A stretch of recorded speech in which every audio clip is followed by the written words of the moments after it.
Halo mpenzi mtazamaji, na kukaribisha tena. Tumekuwa hapa tukijadili juu ya mada inayohusu tabia ya Mungu.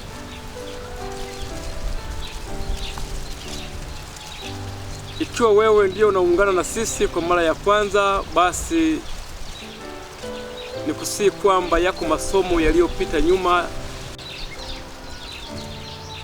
Tunaingia katika kipengele muhimu na nyeti sana ambacho kinapendwa na watu wengi. Tuone utekelezaji wa hayo matukio. Mungu alihusika kwa kiwango gani, na muhusika aliyousimamia katika matukio hayo unawakilisha vipi tabia yake, ambayo tumesema kwamba ndiyo tabia ile Kristo aliyokuja kudhihirisha duniani. Pasipo kuongea mengi, mimi nichukue nafasi hii ya pekee kumwacha ndugu yetu Wycliffe waweze kuendelea na mada hii muhimu. Asante na shukuru. Tuweze kupata ombi. Tuombe. Baba, tunakushukuru kwa maana umetupa nafasi ya kuweza kuingia kujifunza tena. Tunapoendelea na majifunzo ya kutafuta kujua njia zako na tabia yako sahihi, tunapopata majibu ya mashtaka ya shetani katika akili zetu kuhusu tabia yako ambayo ameivisha, tabia yake mwenyewe ambayo ni tabia ya uasi, tabia ya kuua, tabia ya udanganyifu, tabia ya ukatili. Tuelekeze na tufunze tumpa Kristo aliye Bwana mwokozi wetu. Amen. This is one of the very interesting things we are making today, and the majority would be also interested, because here is where the center of all the arguments are brought together. Yeah. Kwa hiyo nafikiri kwamba itakuwa imesaidia kutibu fahamu za watu wengi. Sasa kwenye kitabu cha Mwanzo, naomba kama itakuwa hii Biblia tulionayo ya Kiingereza bado. Kitabu cha Mwanzo kuna ule mstari wa 3 pale. Hapa ndipo tunapata wanadamu wanatoa nadharia potovu ya kwamba Mungu aliweza kutangaza ya kwamba maisha ya binadamu itakuwa ni miaka 120. Kwanza nafikiri uelewa huo si sahihi, kwa sababu miaka 120 sio kimo cha au urefu wa maisha ya mwanadamu. Sura ya ngapi? Sura ya 6 mstari wa 3. Bali alikuwa anazungumzia nafasi ya mlango wa rehema uliokuwa wazi kwa wanadamu kabla ya gharika. Bwana akasema, roho yangu haitashindana na mwanadamu milele. Naam. Kwa kuwa yeye naye ni nyama. Basi siku zake zitakuwa miaka 120. Asante. Kwa hiyo kipengele cha kwanza, nafikiri hii ndio sentensi ya kwanza katika maandiko kwenye kitabu cha Mwanzo ama katika ujumla wa Biblia, ambao inasema ya kwamba unafika wakati Mungu anafika anakuwa anatangaza mwisho wa rehema zake. Anachoka, naelewa. Sawa. Hiyo kwamba kuna wakati wa kupembeleza na kuna wakati wa kuamka na kufanya nini? Kuachia kila mmoja kia wanadamu. Katika nadharia ya kwamba Mungu fika wakati ambapo anafunga mlango. Kwa hiyo anasema hapa kwamba roho yangu haitapambana na mwanadamu siku zote. Sasa kile ambacho tunafaa tufahamu ya kwamba Mungu huwa hafiki pahali akachoka na mwanadamu. Manake ni nini? Manake kulikuwa na hali ya kusukumana kati ya roho wa Mungu na akili za wanadamu, ambazo kimsingi na zenyewe zilikuwa ziko chini ya influence ya roho mwingine. Unajua mahali kuna mashindano, kuna maisha kwamba kuna mvutano ambao unavuta katika pande mbili tofauti. Sasa cha msingi hapa cha kujibu ni kwamba sentensi hii kwamba roho yangu haitashindana inawakilisha wazo lipi? Inawakilisha wazo kwamba Mungu amechoka, anataka sasa akate nini? Rehema, au inawakilisha nini? Binadamu ndiye ambaye amesitisha uwezo wake wa akili wa kupokea wito wa Mungu. Yaani ni kama dhambi ya kukufuru Roho Mtakatifu. Sio kipimo fulani ambacho Mungu amekuwekea. Sio, kuna rafiki mmoja ambaye yuko Amerika kule, alikuwa anauliza swali kwenye siku fulani kupitia mazungumzo ambayo tumekuwa nayo. Anauliza, kwa hiyo kama mnasema Mungu ako na huruma na rehema zake ni za milele, sasa kuna dhambi ambayo Roho hasamei. Hiyo dhambi inamaanisha kitu gani? Je, huwa inafika wakati ambapo Mungu hasamei? Hawezi msamea mwanadamu, hawezi mchukua mwanadamu? Hiyo ndio hii dhambi inayotendwa na watu wa gharika. Hiyo ni dhambi gani? Ni wakati ambapo binadamu Roho wa Mungu ambaye ndiye analeta mawazo ya Mungu na uzima wa Mungu tunaipusha away. Yaani tunaikandamiza, tunaikataa.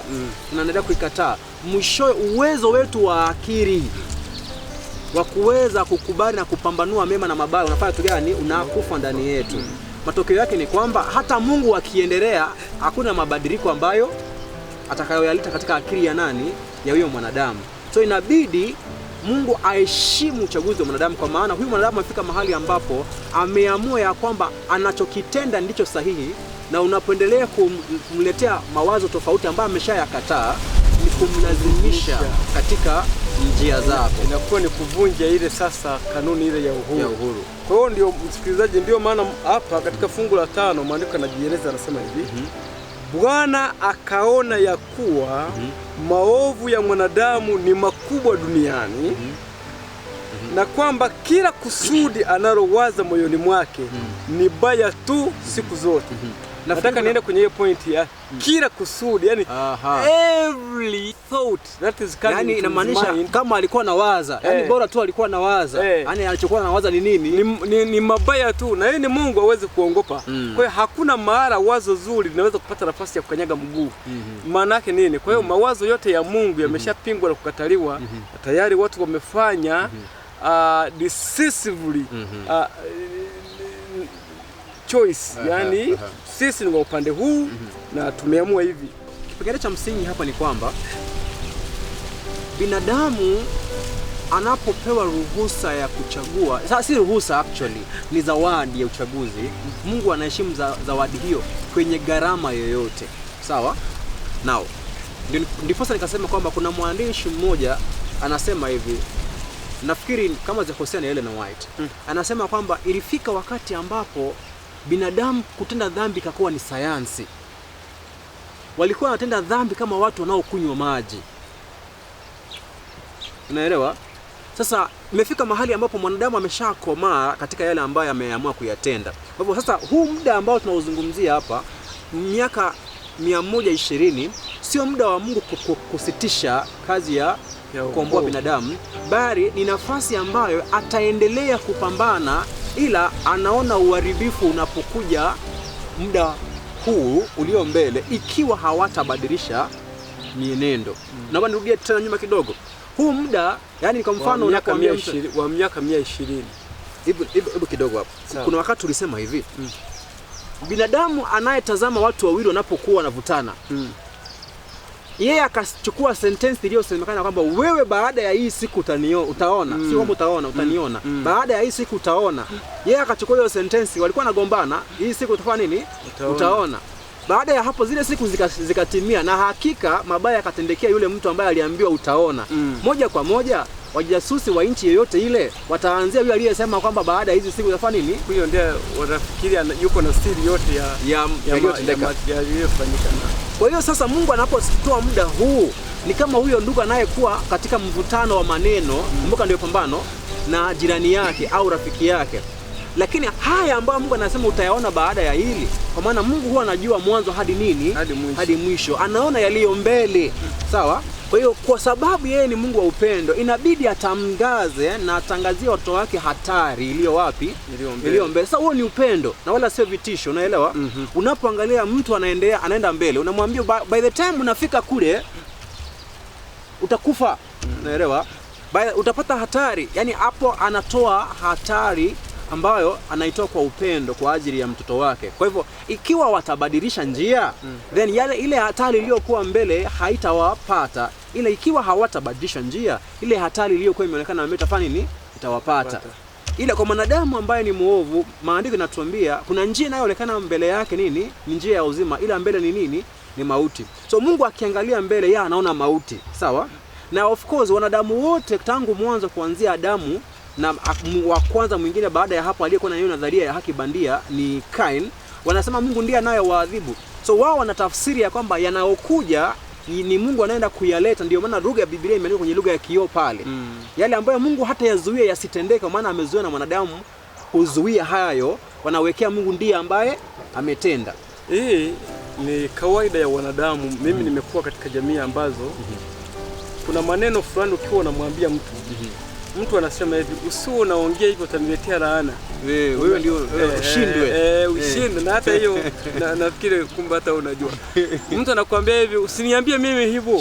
Unaona utakuja kuniletea laana. Namwambia anakula vibaya, nakumbuka naambia mtu kwamba unakula vibaya, ili atakuletea ugonjwa. Utakuja kuumwa hii hapa. Naambia ashindwe. Umeelewa hapo?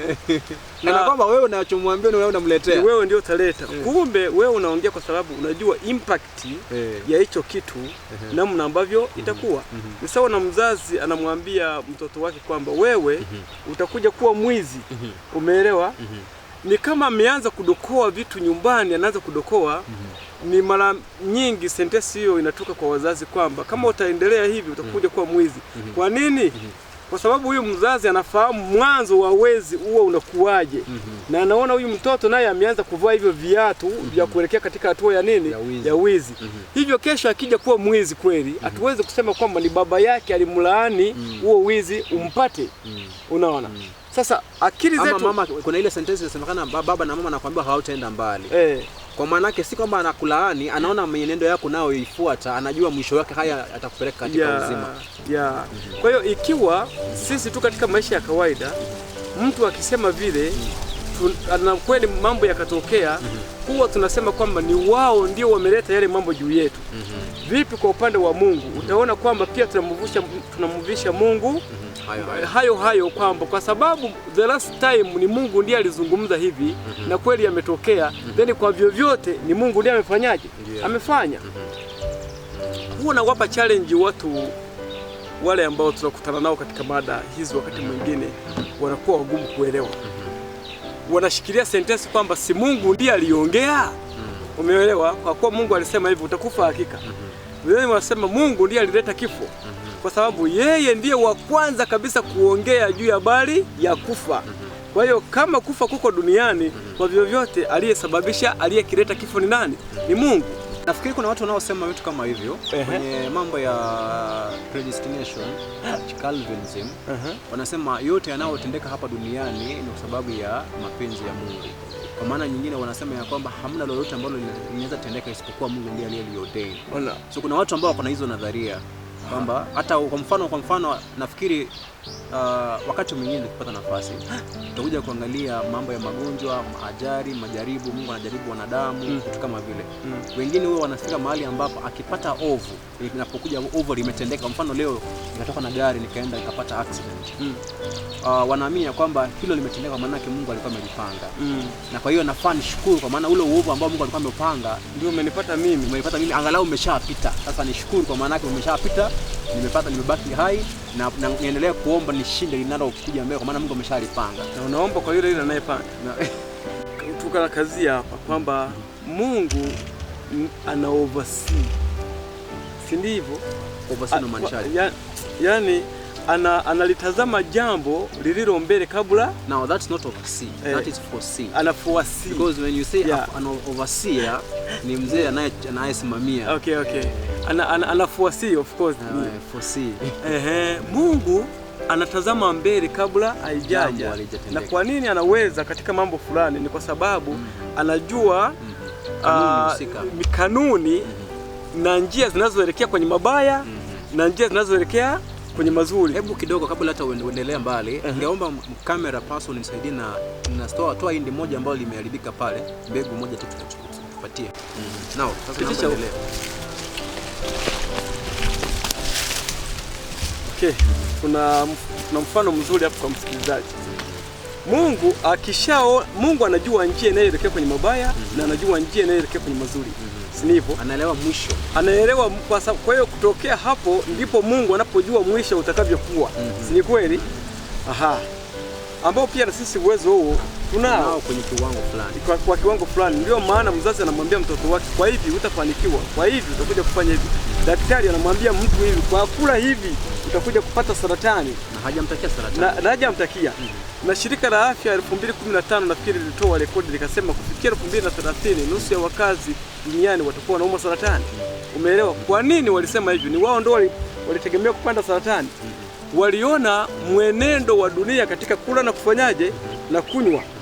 Kwa hiyo Mungu kwa kujua njia nzuri inaelekea kwenye mazuri, anaiona dunia ile ya watu wa nyuma ya gharika tayari wameshakataa kabisa kwenda kwenye njia nzuri, wamehama, wameenda kwenye njia iliyo mbaya. Sasa nafikiri kwa sababu ya muda tutumie kanuni hii moja kwa moja tumalize, alafu tutaondoka kwenda kwenye kipengele kingine. Kwa hivyo msikilizaji, hii ni hindi na of course alipo kamilifu, na maana tumechukua tusaidibu chakula ya mama nyumbani. Assume nichukue punje moja kutoka hapa, assume nimechukua punje kutoka kwenye hindi hili alijakomaa, sawa? Punje hili nikipatia mkulima aliye na experience, uzoefu wa kilimo, kumpatia ile punje, bora anajua mbegu husika na anajua mazingira mbegu ile inafaa ipandwe. Kutoka kwenye mbegu ile iliyokuwa mkononi mwake ataweza kuambia mti wenyewe utaonekana namna gani. Kwa hivyo nisaidie na hiyo. Kwa hivyo kutoka kwenye punje iliyo kwenye mkono anaweza tazama akaona huu mmea ila haupo, akaona jani litakuwa vipi na jinsi ambavyo hata yamepanga na namna ambavyo hii mnaita nini hizi branch, hizi leaves. Ni majani kama na atajua kala, sio? Na ikiwa ulimpatia punje ambayo itakuja punje nyekundu, anajua itakuwa nini? Itakuwa nyekundu. Hayo yote habari hiyo kwenye mbegu, na atajua kimo cha mmea huo, kama anajua ni mmea wa asili gani, sio? Na pia atajua utachukua muda gani uweze kufika katika stage ya nini, ya kukomaa. Sawa sawa. Hata idadi ya watoto huwa inajulikana. Kama hindi linabeba watoto kiasi gani. Unaelewa?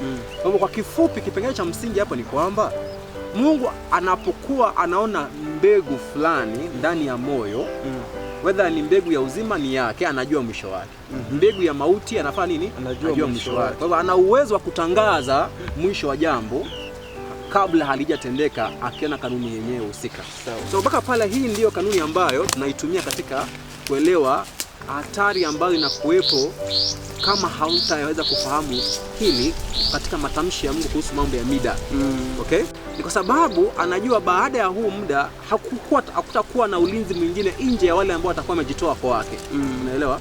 Kwa hivyo lengo la muda ni kwamba anahitaji mtu ajue hatari iliyo mbele, ndiposa akimbilie mahali ambapo kimbilio inapatikana. Na kitabu cha Mwanzo 6, naomba tuenda pale. Mwanzo 6:17. Sasa vipengele ambavyo tunatafuta katika masomo haya ama katika muda ambao umesalia ni vipengele karibu kama vitatu au viwili. Kipengele cha kwanza ni kudhihirishia yule ambaye anafuatilia kwamba hatari yenyewe ilikuwepo. Sawa. Na kipengele ambacho baada ya hapo tutakizingatia ni kwamba na hatari hii ilipokuwa inaenda kutokea, ilitokea kwa njia gani? Vipengele tu viwili, alafu somo la gharika tulifikia mwisho hapo.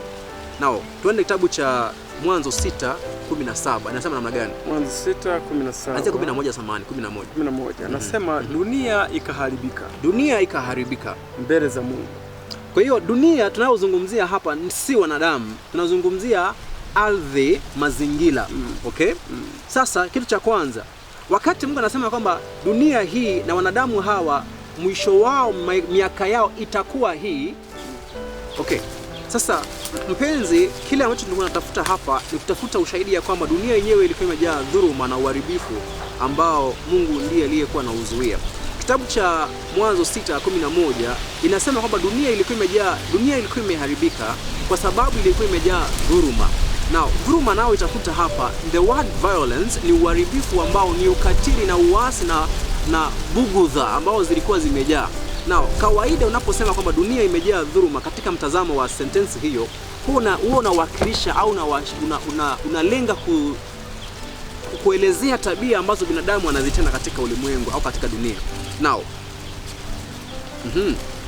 ila ninaposoma neno hili, lengo la kusoma sentensi hiyo ni kudhihirisha ya kwamba dunia tunayozungumzia hapa ambayo imejaa dhuluma ni dunia yenyewe asilia na wala sio wanadamu matendo yao. Kwa nini nasema hivyo? Ni kwa sababu ukiangalia ule mstari ambao unakuwa katika 10 na ngapi hiyo sasa? 12 anasema Mungu akaiona dunia na tazama imeharibika, maana kila mwenye mwili amejiharibia njia yake duniani. Kwa hivyo dunia imeharibika kwa sababu ya njia ya wanadamu. Kwa hiyo dunia imeharibika na imejaa dhuluma kupitia njia za wanadamu. Na kumbuka kuna kipengele ambacho tulizungumzia katika majifunzo yaliyotangulia kwamba mwanadamu yote anayoyatenda huwa yanaathiri mazingira na viumbe wadogo waliokuwa chini yake, kwamba uasi wa mwanadamu huwa unaaksiwa au unachukuliwa na mazingira inakuwa ni kioo cha kudhihirisha yale ambayo binadamu anayatenda. Okay? Sasa haya ndio yanayotendeka katika kitabu cha Mwanzo 6 kwamba dhuluma ya mwanadamu na uharibifu wa mwanadamu unaonekana katika asilia dunia ambayo imejaa dhuluma na uharibifu. Kwa maana nyingine ya kwamba dunia ilikuwa imeharibika tayari. Sasa kama dunia imeharibika tayari, haina maana yoyote ya kuzungumza ya kwamba unaenda kuharibu dunia, kwa maana tayari ipo katika hali ya uharibifu. Kinyume chake itakuwa tu inadhihirisha ya kwamba Mungu ndiye aliyekuwa anashikilia uharibifu huu, ndiposa mpatie mtu mmoja au wawili nafasi ya kuweza kurejea. Ule mstari wa 13 anasema Mungu akamwambia Nuhu, mwisho wa kila mwenye mwili umekuja mbele zangu. Kwa hivyo si Mungu anayeenda kuleta mwisho wa kila kiumbe au kila mwanadamu, bali anaona mwisho wao umefika mbele yake. Anaona kwa sababu gani? Kwa sababu anajua njia wanaoifuata mwisho wake anaiona. Kwa hivyo mpango wa Mungu sasa hapa pamoja na Nuhu ni kutafuta nafasi na mchakato wa kukomboa. Ni mpango wa ukombozi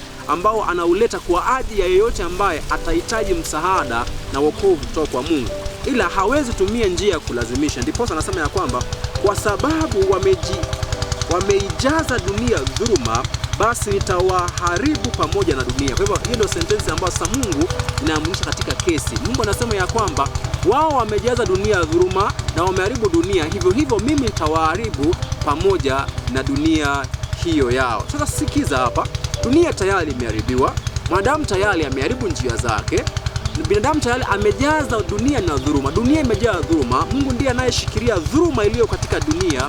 Sasa anaposema anaenda kuharibu, hii sentensi ndiyo ambayo inafanya wanadamu wanasema kwamba Mungu ndiye ambaye anaenda kuangamiza au ndiye aliyeleta gharika kaweza kuangamiza wanadamu. Pointi ya msingi ni hii. Kumbuka uharibifu ambao Mungu aliweza kuwa amewekewa kwamba ndiye aliyeletea nyumba ya Ayubu. Sasa kuangamiza ambako Mungu alitenda ni wakati ambapo aliruhusu au alipokosa kuzuia shetani kutenda yale ambayo alikuwa ameyakusudia. Kwa njia nyingine, mambo ambayo Mungu hajayazuia ni sawasawa kwamba ametenda uharibifu au ametenda jambo ambalo litaleta maangamizo au maangamivu. Kwa hivyo hii ndio kauli inayotumika katika kitabu hicho cha Mwanzo 6:13. Anaposema nitawaharibu pamoja na dunia, kwa maana dunia tayari imeharibiwa na imejaa dhuluma, inamaanisha ya kwamba Mungu ataachilia ulinzi aliyokuwa ameuweka au udhibiti aliyokuwa ameuweka juu ya dhuluma ile, juu ya uharibifu ule, ndiposa uharibifu ule uweze kuonekana. Kwa kifupi, hiyo ndio kazi ambayo inawakilishwa na waandishi wa maandiko ya kwamba Bwana ataweza kuangamiza au ataweza kuharibu dunia na wanaokaa pale. Fungu lingine ambalo tunatenda kuangalia ni kitabu cha Mwanzo 6:13. Kwa Kiswahili itakuwa inasema hivi nikisoma: na tazama, nitaleta gharika ya maji. Sasa hii ndio kipengele ambacho sasa kinafanya inakuwa nzito zaidi katika swali la gharika, jinsi ambavyo Mungu ameshtakiwa kwamba anasema nitaleta gharika. Sasa hili linakuwa ni rahisi kwa sababu sasa sisi sio wageni kwenye lugha ya maandiko. Kwa nini? Kumbuka kuna wakati ambapo maandiko yamesema ya kwamba Bwana atawaletea nini? Roho au nguvu ya udanganyifu waamini uongo. Kitabu cha Wathesalonika wa pili mlango ule wa 2:11. Tukafahamu ya kwamba lile wazo linawakilisha jambo ambalo Bwana aliwacha litendeke kwa sababu wanadamu walikuwa wamekataa kweli, wakashikamana na uongo. Ndio maana Mungu akasema nitaleta, kwa maana nyingine atawaachilia katika kile ambacho walikuwa wamekichagua. Kwa hivyo hata hii pia tunaweza kutumia mfano huo ambao tumeupata katika maandiko na vipengele vingi kueleza ya kwamba hii inazungumzia kipengele ambacho au matendo ambayo yatatokea wakati ambapo Bwana ataachilia wanadamu na ulimwengu katika njia zao baada ya kukataa wito wa Mungu baada ya miaka 120. Ndio maana ya sentensi ile. Sio kwamba Bwana atawaletea maji. Nao kipengele cha msingi ni kwamba Bwana ndiye aliyekuwa anashikilia dhuluma hii. Yaani dunia yenyewe ilikuwa inachemka. Dunia yenyewe ilikuwa inachemka, moto nini na nini, yote hayo maji yalikuwa yaani yeye ndiye aliyekuwa anazuia uharibifu usiweze kutendeka, maana binadamu alikuwa ameharibu mazingira yake. Sawa sawa, jinsi ambavyo leo hii katika mazingira tofauti tofauti tunayoyaishi tunazungukwa na hatari nyingi ambazo hatuzifahamu na hatuzione katika macho, ila zipo, lakini hazituletei madhara kwa sababu Mungu ndiye ambaye ametuzunguka na rehema yake ndiyo ambayo inatufunika katika matendo yetu ya uasi. Sasa baada ya hapo ninaomba nikimbie sasa kudhihirisha vipengele viwili ambavyo vitakuwa ndio mwisho wa somo la gharika. Kipengele cha kwanza ni kuonyesha jinsi ambavyo maji haya yaliweza kuja kupitia ushahidi wa maandiko, tupate ya kuona kwamba Mungu si aliyeleta yale maji, bali ndiye aliyekuwa amefanya kazi ya kudhibiti uharibifu huu usiweze kutendeka kwa miaka mingi, akiwapa ruhusa na nafasi watoto wake waweze kutubu. Kitabu cha Ayubu, kile cha Ayubu 22. Kitabu cha Ayubu, naomba nifungue Biblia hapa ya Kiswahili kwa maana itakuwa ni rahisi mimi nikisoma Biblia ya Kiswahili. Kitabu kile cha Ayubu 22:15 inasema hivi: Je, utaiandaa njia ya zamani walio kanyaga watu waovu? 16 ambao walionyakuliwa kabla ya wakati wao, msingi wao ulimwagika kama kijito cha maji. Nao kwa vipengele hapo vya muhimu, watu naozungumziwa ni watu ambao wanaitwa waovu, walifuata njia za uovu. Matokeo yake ni kwamba walikufa kabla ya wakati. Kwa maana nyingine, kuna watu ambao wanakufa kabla wakati wao wenyewe haujafika. Kwa hivyo hauwezi sema ya kwamba Mungu amewekea watu kila mtu nafasi na muda wa kufa.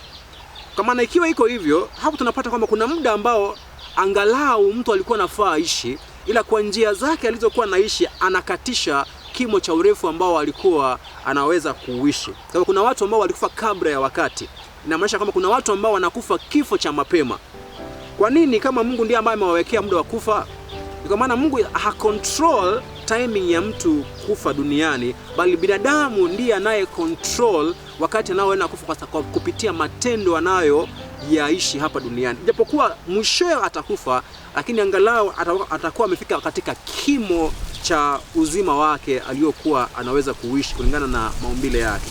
Sasa anasema watu hawa tunaambiwa msingi wao ulimwagika kama maji, kama kijito cha maji. Kwa hivyo ule uharibifu uliokuwa umekita mizizi katika ulimwengu ni maji haya ambayo ya misingi ya dunia ambayo yalikuwa yamejaa dhuluma, yani yalikuwa yapo tayari kumwagika. Kwa hivyo Mungu anayaona mbele na yupo katika mchakato wa kushikilia, lakini lazima apewe ruhusa kwa kutawala maisha ya wanadamu waliokuwa wamepatiwa nafasi ya kutawala mazingira na viumbe wengine.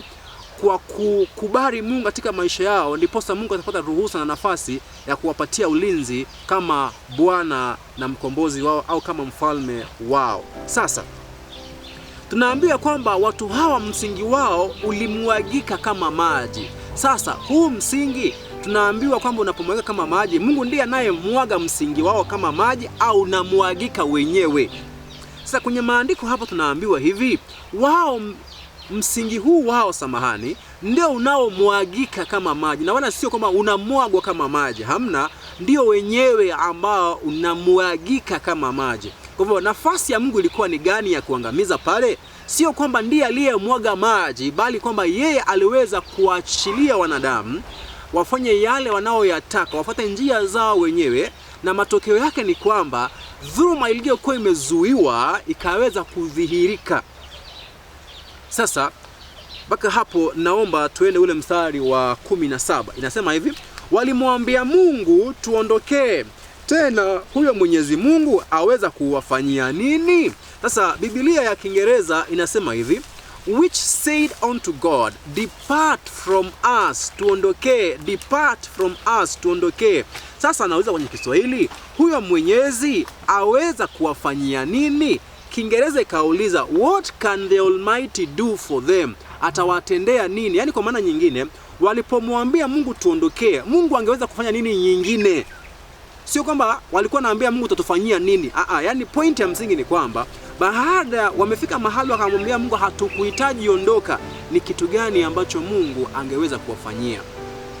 Kwa maana nyingine, kama wamekataa Mungu ambaye amekuwa akishikilia dhuluma miaka hii yote, lakini wamekomaa katika uamuzi ya kwamba hawamhitaji, basi ni kitu gani kingine ambacho Mungu anaweza fanya? Naamini kuna jibu, kwa maana tumeshajifunza kanuni za tabia ya Mungu, kwamba Mungu huwa halazimishi mwanadamu. Kwa hiyo matokeo tu ni kwamba unahitaji uone hasira ya Mungu, ambayo kwenye maandiko hasira yake ndiyo inayofafanuliwa kwamba anaondoka na kuacha mwanadamu katika njia zile ambazo amezichagua.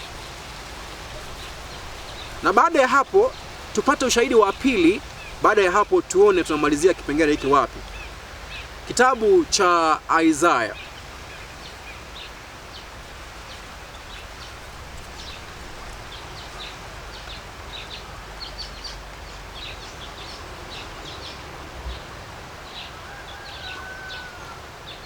Kitabu cha Isaya tunaenda kuunganisha na kitabu kile cha Ayubu ambacho tumekisoma,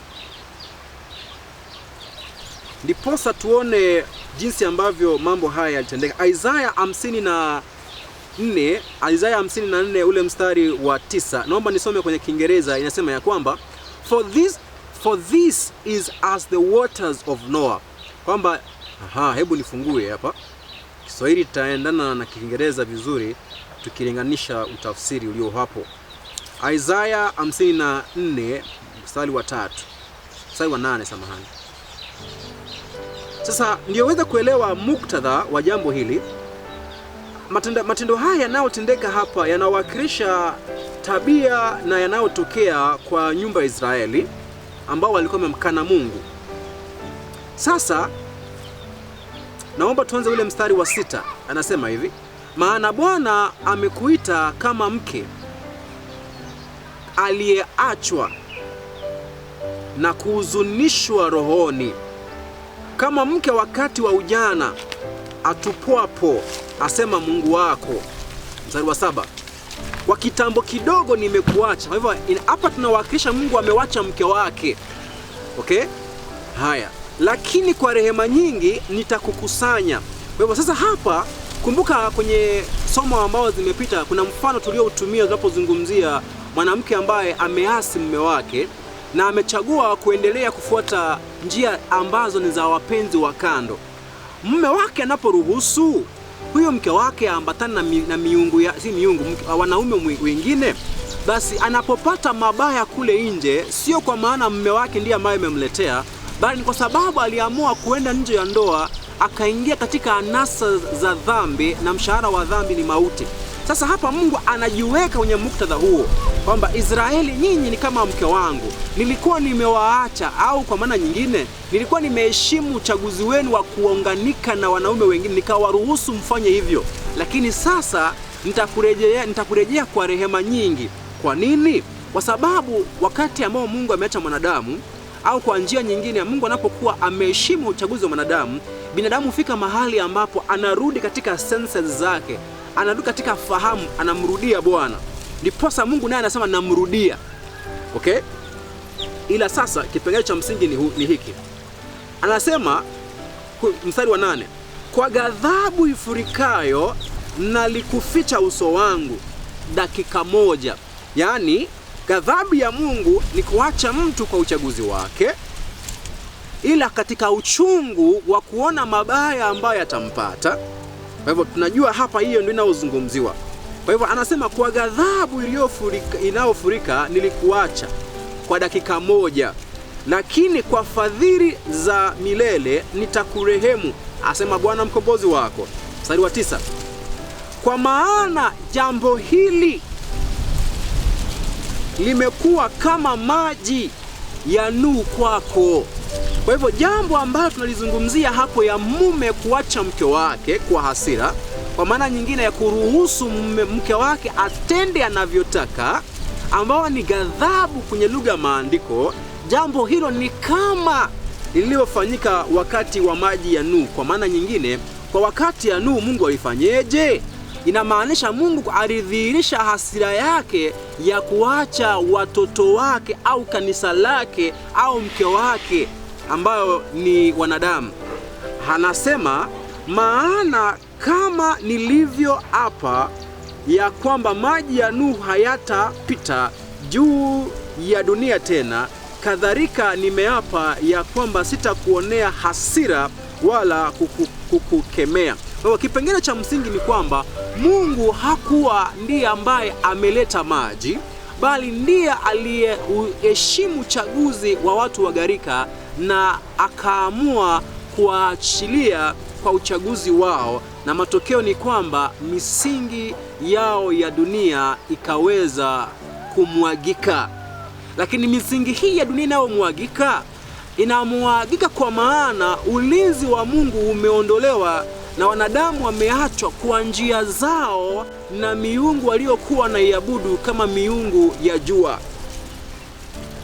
Mpaka pale nafikiri kipengele hicho cha gharika kimeeleweka jinsi ambavyo gharika iliweza kutokea. Sasa, kwa hiyo kwenye gharika shetani hakuleta yale maji. Hata yeye mwenyewe aliweza kushangaa na kuhofia uzima wake na maisha yake, kwa maana hakuwa amewahi ona uharibifu kiwango hicho, na hakuwahi tarajia ya kwamba jambo kama hilo linaweza kutokea. Akahofia hata maisha yake. Ndio maana tunaambiwa kwamba shetani hata mwenyewe hakuwa anajua uasi wake ulio ndani yake unaelekea wapi. Kwa maana nyingine, maji haya hayakumwagwa na shetani, bali shetani ndiye aliyewaongoza wale wanadamu kutenda uasi. Alipoongoza kutenda uasi, akawashikilia na ule udanganyifu wake. Mungu alipowaachilia wanadamu, basi disorder ikatokea. Kumbuka kwamba dhambi ni kuleta a dangerous disorder, kulingana na kitabu kinachoitwa 1 John chapter 3 verse 4, The Message Bible. Kwa hivyo disorder inapokuja ndio ile ambayo inaitwa ruin and anarchy, confusion, uharibifu unaonekana.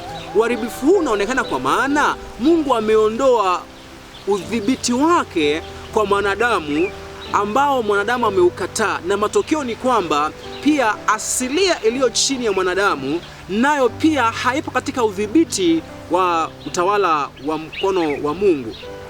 Mpaka pale nafikiri niweze kuelezea kipengele fulani ambacho kitakuwa ni mwisho wa kipengele hiki.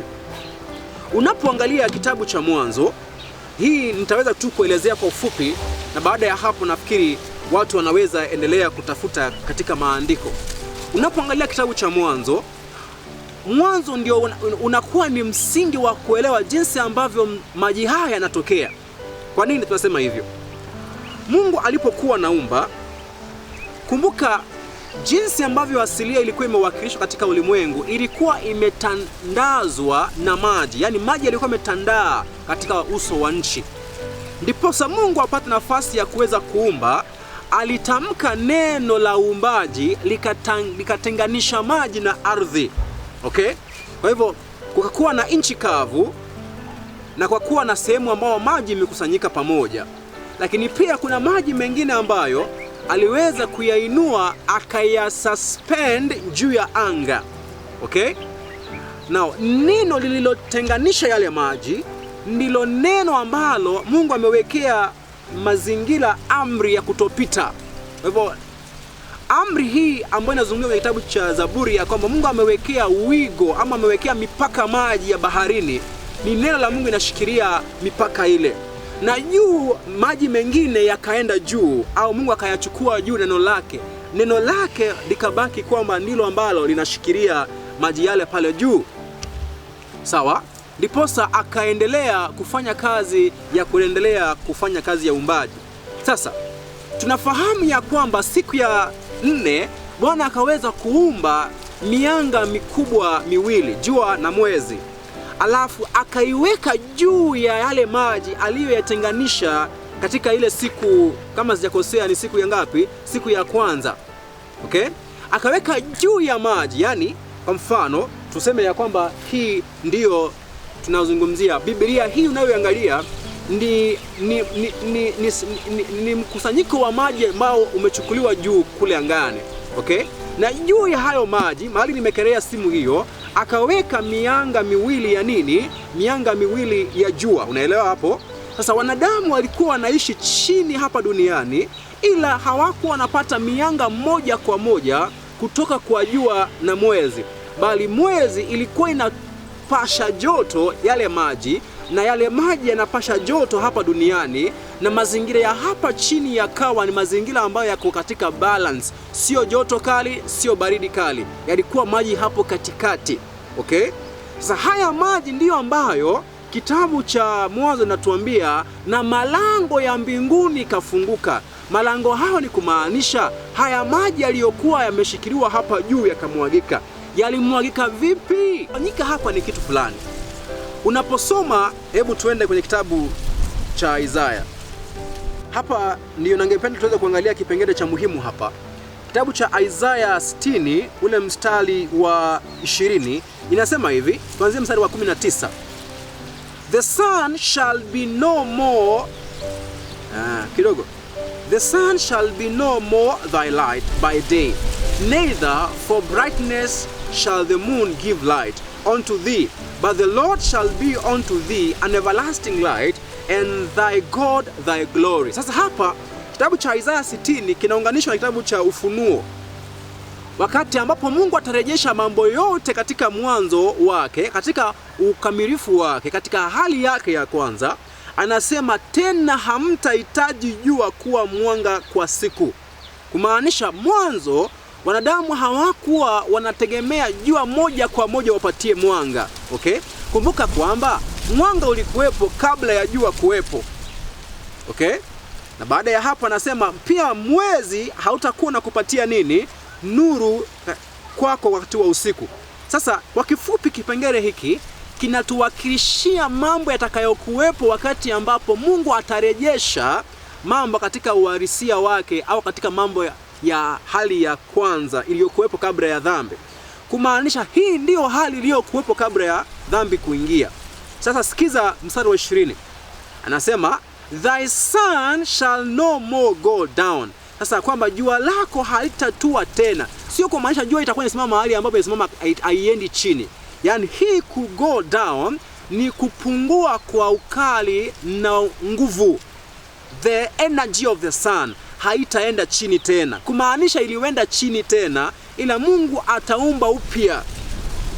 Baada ya hapa nasema neither shall thy moon withdraw itself, for the Lord shall be thy everlasting light, and the day of thy mourning shall be ended. Sasa anasema jua haitaenda tena chini, na wala mwezi hautaweza kupungua nguvu yake. Sasa ni wakati gani ambao jua ilienda chini, na ni wakati gani ambao mwezi uliweza kupungua nguvu zake?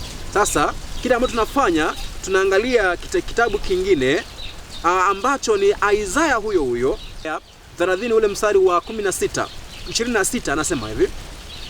Moreover, Isaiah 30:26. Moreover, the light of the moon shall be as the light of the sun. Kwamba nguvu ya mwezi itakuwa kama nguvu au mianga ya jua, na mianga ya jua shall be 7 times, itakuwa mara 7. Sasa ni wakati gani ambapo jua ilipungua mara 7, na ni wakati gani ambapo mwezi ilipungua mara 7? Sasa sikiza tufafanue hapa. Mwezi sio kupungua, unaongezeka, unachoma. Ni wakati gani ambapo mwezi ulipungua mara 7? Ndiposa uweze kuongezwa mara 7. Kwa hivyo kuna wakati ambapo jua hii ilikuwa mara 7 na mwezi ukawa ni kama jua hii. Kwa maana mwezi ilikuwa ni mara 7 tena. Kwa hivyo ni wakati gani ambao mwezi uliweza kupungua nguvu zake kwa mara 7, yani divide by 7. Najua hivyo mara 7. Huu ni wakati wa gharika. Unaelewa? Unapoangalia kwenye kitabu cha gharika, si kitabu cha gharika samahani, kitabu cha Mwanzo, kabla ya maji kuja, Nuhu na familia yake walipoingia kwenye gharika, ilichukua siku ngapi kabla ya maji kuweza kutokea? 7. Mara 7. Najua wakati ambapo itarudishwa katika hali yake ya kwanza, tunaambia itakuwa kama juu ya nguvu ya miaka siku ngapi? Siku 7. Kwa hivyo inamaanisha hivi, watu walipokuwa wanadhani mambo yanaendelea kawaida, walipokuwa wanacheka Nuhu akiwa kwenye safina, Mungu alikuwa ameshawaachilia, na uharibifu ule uliokuwa katika hali ya asilia ulikuwa ushaanza kuonekana taratibu, lakini ukaanza kuonekana katika nguvu zile za jua. Nguvu za jua ambazo zimefunikwa na maji ambao hawakuwa wanaziona, zikapoteza uwezo wake au energy yake. Mwezi hivyo.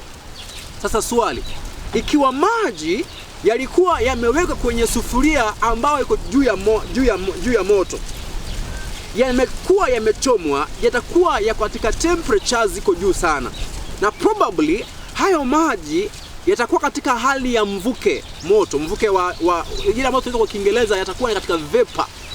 Sawa? Ila wakati ambapo ule moto utapungua, sisi hapo ukipungua zaidi, yale maji nao yatafanya nini? Yatateremsha temperature zake, na temperature zinapoteremka chini, matokeo yake ni kwamba yataanza kugandana. Sasa sikiza, siku ya kwanza Nuhu alipoingia kwenye safina, ile siku ilipofika siku ya 120, Mungu akaachilia wanadamu, akawaachilia kwa Mungu aliyekuwa na muabudu haliwezi jishikilia lenyewe. Basi jua likaanza kufa nguvu zake, mwezi ukaanza kufa nguvu zake. Matokeo ni kwamba nguvu zilizokuwa zimeshikilia maji pale juu katika hali ya mvuke zikawa zimepungua, yale maji yakaanza kugandana. Yale maji yalipoanza kugandana, hiyo ndio mvua ya kwanza ambayo watu hao waliona kwenye ishara walipoona jingu jeusi. Wakati huo hawakuwa na nafasi ya kuona yani hawakuwa na nafasi ya kuona wingu jeusi. Kwa nini? Kwa maana hakukuwa na wakati ambapo temperatures zinakuwa tofauti na hakukuwa na moshi na vumbi. Kwa hivyo hawakuwa wanatarajia kwamba mvua itamwagika. Ndiposa wanasayansi wa miaka hiyo walisema Nuhu ni kichaa, kwa maana jambo hili halijawahi tendeka, ila wakakosa kujua kwamba kulikuwa na Mungu aliyekuwa ndiye anayeshikilia kanuni za sayansi zifanye kazi katika utaratibu. Ila Mungu akiondoa ulinzi wake, basi nguvu zile za sayansi hazipo, kwa maana ni uzima wake na kanuni zake. Inapokuwa zimevunjwa, basi inamaanisha ni kwamba ni uasi na uharibifu utakaoonekana. Ndiposa baada ya ile siku ya 7 wakaona dalili ya uangamivu juu ya anga. Wakaona cloud nyeusi. Ile cloud nyeusi iliashiria ya kwamba kuna mabadiliko ambayo yametokea, ila mlango ulikuwa umeshafungwa tayari. Hivyo ndivyo ambavyo maji yaliweza kuja na kumwagika katika ulimwengu, na wala sio kwamba Mungu aliwamwagia maji. Mungu aliweza kuwaachilia kwa miungu aliyokuwa naiabudu, na wanadamu walikuwa naabudu kazi ya mikono yao na asilia ambayo Mungu alikuwa ameumba, hasa ibada za jua. Mpaka hapo naomba nimalize kwa kusema hivi. Katika dunia hii unaposoma sayansi, nguvu za jua ndizo ambazo zinavuta kila kitu na kushikilia kila kitu. Na ndiposa nafikiria kwenye mambo ya biolojia pale na mambo ya jiografia pale, nafikiria wameweka jua katikati ya sayari zingine. Sio? Ni kwa sababu nguvu za jua zinaathiri moja kwa moja kazi nyingine na uzima mwingine unaokuwa katika dunia na katika sayari iliyoumbwa.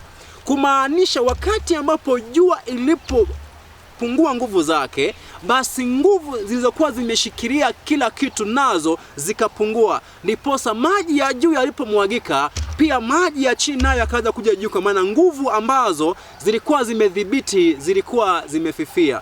Hivyo ndivyo ambavyo gharika iliweza kutokea, na ndiyo maana shetani naye aliweza kuhofia maisha yake, kwa maana jambo hilo hakuwahi liona na hakuwahi jua nguvu za Mungu ambazo zilikuwa zimedhibiti uharibifu. Wao wanasema, nikimalizia, kwamba mwanadamu huwa anafikiria kwamba kudhihirisha nguvu lazima umharibu mwanadamu mwenzako. Kwa Mungu sio lazima ya mambo yawe hivyo. Kwa Mungu anaweza dhihirisha nguvu kwa kuruhusu uharibifu uonekane aliyokuwa ameuzuia. Yaani ni kama mzee ambaye amekuwa akishughulikia mwanamke kwa nyumba ambaye hana shukrani. Mwanamke huyo akamwambia, hata wewe ukiondoka hapa hauna kazi yote, hauna maana yoyote, hauna msaada kwangu. Enda kabisa kule nje katembea, enda kaa kule nje, hata usikuja hapo kwenye nyumba. Yule mwanaume, kwa maana anajua kwamba alikuwa anafanya kazi, majukumu pale nyumbani, hahitaji kumpiga yule mwanamke ndiposa aonyeshe kwamba yeye anafaa. Anahitaji tu kuheshimu chaguzi wa yule mwanamke, akamwachia ile nyumba, ndiposa yule mwanamke ataona uzito ambao yule mwanaume alikuwa ameubeba pale kwa nyumba. Ndiposa shetani akaona nguvu za Mungu katika uharibifu uliotendeka. Sio kwamba Mungu alileta uharibifu, bali shetani aliona nguvu iliyokuwa imedhibiti uharibifu uliotokea. Yaani, ikiwa huu ndio uharibifu, basi nguvu ambayo ilikuwa imedhibiti uharibifu huu lazima ikuwe inapita uharibifu ule. Ndiposa akajua Mungu kwa kweli alikuwa Mungu mwenye nguvu. Na Mungu wetu aweze kuwabariki. Katika somo takalofuata tutaingia kuangalia mambo ya Sodoma na Gomora. Kwa hivyo msikilizaji wetu, mpaka hapo katika mada hii inayohusu namna gani uhusika wa Mungu ulikuwa katika tukio lile la gharika, tumeona ni ushauri tu ambao ningependa kuutoa. Masomo kama haya tunapokuwa tumeyatazama au mahubiri kama haya umeyasikiliza, then iko haja wakati fulani ya kurudia kusikiliza tena na tena. Hiyo inarahisisha na kusaidia pointi zile ambazo zilikuwa zijakaa au ziliteleza zikapita bila kutambuliwa na ubongo, zinakuwa tena zimepata nafasi ya kukaa vizuri. Mpaka hapo panapo majaliwa katika kipindi kingine, Bwana wetu Yesu akubariki na amani yake iwe pamoja nawe.